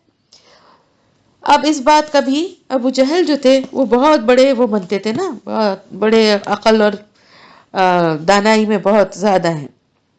انہوں نے اعتراض یہ کیا اٹھایا کہ ایک طرف تو تم کہتے ہو کہ بھائی جہنم جو ہے اس کی آگ ایسی شدید ہے کہ اس میں پتھر بھی ڈالے جائیں گے تو وہ جو ہیں وہ جل جائیں گے، ایندھن اس کا پتھر ہوں گے نا، قرآن میں آتا ہے۔ تو پتھر جس آگ میں جل جائیں گے، اس آگ میں درخت کیسے نکل آیا؟ اب آپ دیکھیں، یہ سوال آپ کے ذہن میں کبھی آیا؟ میرے ذہن میں کبھی آیا؟ ہم سب میں سے کسی کے ذہن میں کبھی نہیں آیا۔ کیوں نہیں آیا؟ کیونکہ ہم ایمان پر ہیں نا، ماننے والے ہیں اللہ کو، اللہ کے رسول کو، قرآن کو۔ قرآن میں اللہ کی کہی گئی ایک ایک بات پہ ہم ایمان رکھتے ہیں، ان باتوں پہ بھی جو ہماری سمجھ میں آئیں اور ان باتوں پہ بھی جو ہماری سمجھ میں نہیں آئے، لیکن قرآن میں موجود ہیں، ہم ان پر ایمان رکھتے ہیں۔ الحمدللہ آہستہ آہستہ بہت کچھ سمجھتے بھی جا رہے ہیں، ٹھیک ہے نا؟ لیکن وہ مشرکین، وہ کافر جو ایمان لائے ہی نہیں، تو پھر ایمان نہ لانے کی وجہ سے کیا ہوا کہ وہی چیزیں جو کہ اہل ایمان کے ایمان میں اضافہ کرتی ہیں، ان کے خوف ان کے دل میں پیدا کرتی ہیں جہنم کا، کے اور اللہ کے اور قریب ہوتے ہیں، اللہ سے پناہ مانگتے ہیں، ان کو اس میں نقطے سوچتے ہیں، اس میں نئے نئے آئیڈیاز آتے ہیں کہ ارے درخت کیسے ہو گیا جہنم میں؟ بھائی درخت کیسے ہو گیا؟ ایک کسی نے یہ بھی سوال کیا تھا کسی بزرگ سے کہ شیطان اور یہ جو جن ہیں یہ تو سب آگ سے بنے ہوئے ہیں نا، تو جہنم میں یہ کیسے جلیں گے؟ یہ تو جہنم میں نہیں جل سکتے، آگ کو کیسے جلائے گی؟ انہوں نے کہا ابھی بتاتا ہوں۔ مٹی کا ایک ڈھیلا اٹھایا اور اس کو کھینچ کے مارا، وہ فوراً شکایت لے کے قاضی کے پاس گیا کہ اس نے مجھے مارا ہے، مجھے دیکھیں زخم آ گیا۔ قاضی نے کہا کہ تم نے اس کو کیوں مارا؟ اس نے کہا بھائی یہ تو مٹی کا بنا ہوا ہے، میں نے مٹی کے ڈھیلے سے مارا، اس کو کیوں چوٹ لگی؟ لاجواب ہو گیا۔ تو کہنے کا مقصد یہ ہے کہ آگ کے بھی درجے ہیں، اور اللہ کے پاس کس نوعیت کی کیسی آگ ہے، اور شیاطین اور جن کس طرح کی لپٹ سے بنے اور وہ کس طرح جلیں گے، یہ سب اللہ کے معاملات ہیں نا. اس پہ ایک عام انسان کو، ایک مسلمان کو سوچنے کی ضرورت ہی کیا ہے؟ اسے اپنی فکر کرنی چاہیے، اسے اپنی جہنم سے بچنے کی دعا بھی کرنی چاہیے، کوشش بھی کرنی چاہیے. باقی کون کس کے ساتھ کیا معاملہ ہوگا، اس کو کیسی سزا ملے گی، کیا نہیں ملے گی، یہ اللہ کا اور اس کا معاملہ ہے. اپنی فکر کرو، اپنی فکر کرو.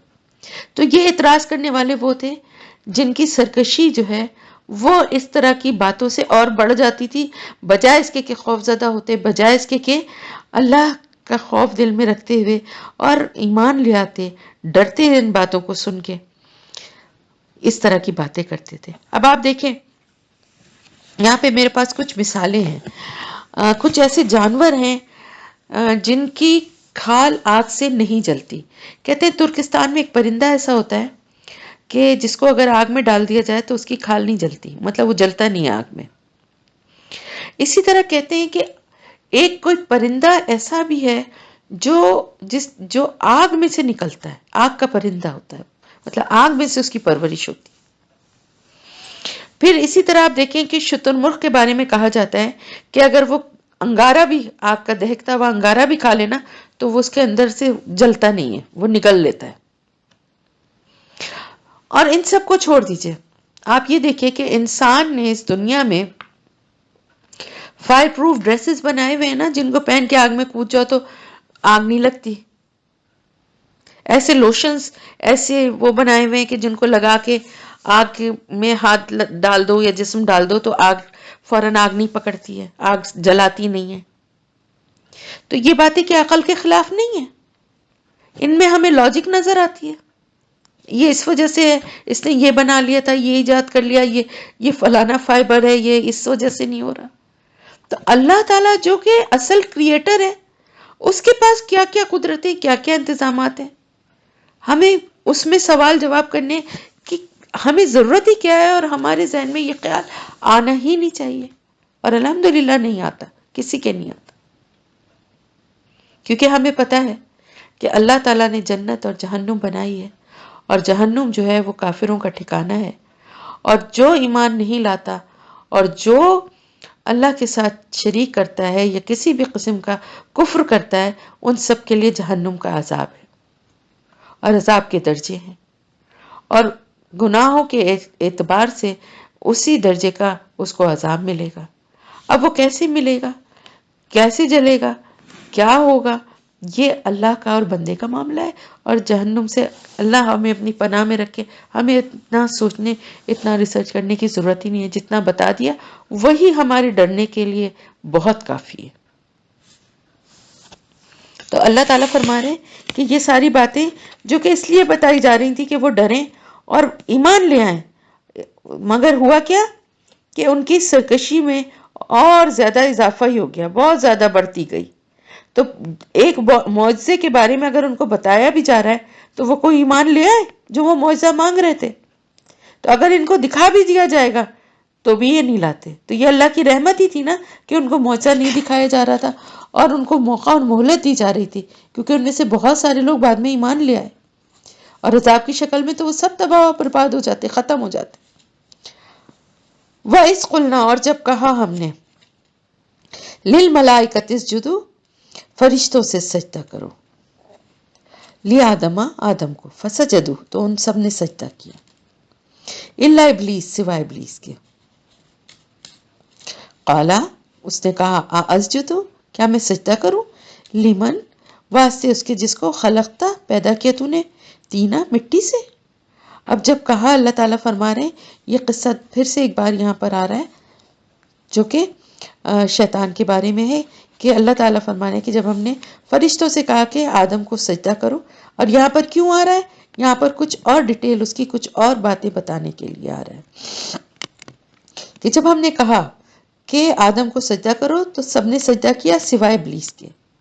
اور نہ صرف یہ کہ سجدہ نہیں کیا، بلکہ اللہ تعالیٰ سے یہ بھی کہا کہ کیا میں اس کو سجدہ کروں، یعنی تکبر سے، نخوت سے، تکبر سے اس نے یہ بات کہی کہ کیا میں سجدہ کروں اس کو. جسے تو نے مٹی سے بنایا ہے، یعنی ایک حقارت اور ایک اپنی احساس برتری، حسد، یعنی اس کی یہ اوقات کہ جو مٹی سے بنا ہوا ہے اس کو تم مجھ سے، یعنی میں اتنا برتر ہوں، مجھ سے تو یہ کہہ رہا ہے کہ میں اس کو سجدہ کروں. قالا، اس نے کہا، ارائیتک، کیا دیکھا تو نے، ہاذا الذی، یہ ہے جسے کرمتا، عزت دی تو نے، علیہ، مجھ پر، لئن، البتہ اگر، اخرتنی، مہلت دی تو نے مجھے، الی یوم القیامت، قیامت کے دن تک، لآتنی کنہ، البتہ میں ضرور قابو میں کروں گا، ضرور جکڑ لوں گا، باندھ لوں گا، ذریتہ، اس کی اولاد کو، الا قلیلہ، مگر بہت تھوڑے، بریکٹ میں لکھیں بچ سکیں گے. جب میں، اب دیکھیں، اسی لیے میں کہتی ہوں کہ جب ہم قرآن کو پڑھتے ہیں اور ترجمہ پڑھتے ہیں تو ہم تفسیر اگر ہم نہیں پڑھتے کسی سے تو ہم بہت ساری باتیں ہماری سمجھ میں نہیں آتی ہیں. جیسے میں جب ترجمہ اگر میں پڑھ رہی ہوتی تو میں یہی سمجھتی کہ بہت تھوڑی سی اولاد ہے جس کو میں قابو میں کر لوں گا، لیکن ایکچولی وہ کیا کہہ رہے ہیں، بہت تھوڑے بچ سکیں گے مجھ سے. تو اب اس نے شدید حسد سے اور احساس برتری سے حضرت آدم علیہ السلام کے بارے میں اس نے کہا کہ یہ ہے جسے تو نے مٹی سے بنایا ہے اور اس کو عزت دی ہے مجھ پر. اب اس حسد کے ساتھ ہی، یعنی جو ایک تکبر اپنی ذات پہ اور آدم علیہ السلام سے جو حسد تھا اس کی بنا پر، یعنی اتنا شدید تھا کہ اس سے برداشت نہیں ہو رہا تھا کہ وہ پریٹنڈ بھی نہیں کر سکتا، اور اس نے بس اس سے برداشت ہی نہیں ہوا، اس نے یہ بات کہی، اور پھر اس کے بعد اس حسد کی وجہ سے اس کے دل میں انتقام کیا. یعنی اس کو ایک جیلسی ہو گئی کہ ایک مٹی سے بنا ہوا، یعنی اس کی نظر میں ایک حقیر چیز کو مجھ سے، یعنی میں جو اتنا عبادت گزار، میں تو اتنی عبادت اللہ کی کر رہا ہوں، اللہ کو تمہاری عبادت کی کیا ضرورت؟ اللہ کو کسی کی بھی عبادت کی ضرورت نہیں ہے.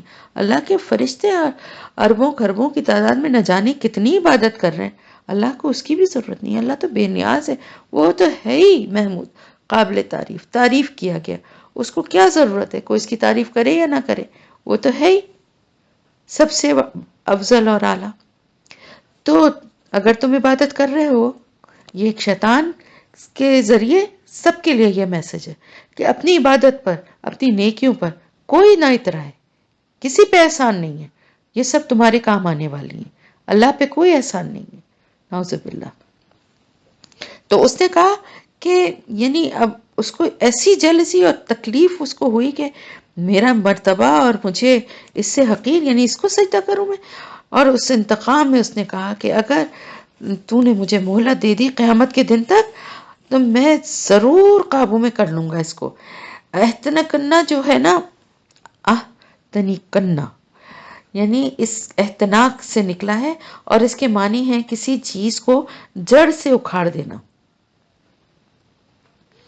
تو یہ یعنی یہ کہ اس کو جڑ سے اکھاڑنے کا مطلب کیا ہے کہ اس کو بالکل یعنی اس قابل نہیں رکھوں گا کہ جس کو تو نے مجھ سے کہا ہے کہ جس کو میں سجدہ کروں، اس کو اس کے مقام سے ہٹا دوں گا، اس کی جڑیں ہلا دوں گا، اور گناہ کے راستے پہ اس کو ایسا ڈالوں گا کہ اس کو ہر طرح سے جکڑ لوں گا، کہ اس کو گناہ کو اتنا خوبصورت بنا کے اس کو میں پیش کروں گا، اس راستے پہ اس کو چلاؤں گا. اور اس کی اولاد کو، یعنی یہ دشمنی جو تھی نا، یہ حضرت آدم علیہ السلام سے جو دشمنی تھی صرف ان کی ذات تک نہیں تھی، صرف کہ وہیں پہ ختم ہو جائے، کیونکہ حضرت آدم علیہ السلام کو سجدہ کرنے کا مطلب ہے کہ ہمارے باپ کو کیا ہے، تو یعنی وہی احترام سب کے لیے ہو گیا نا. تو اس نے کہا مجھے موقع دے تو میں اس کی اولاد کو پوری طرح قابو میں کر لوں گا.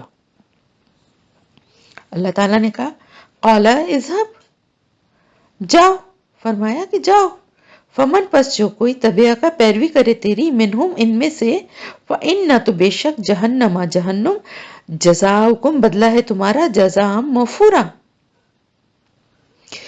یعنی ان میں سے، یعنی اولاد آدم میں سے، انسانوں میں سے جو کوئی بھی تمہارے راستے پہ چلے گا،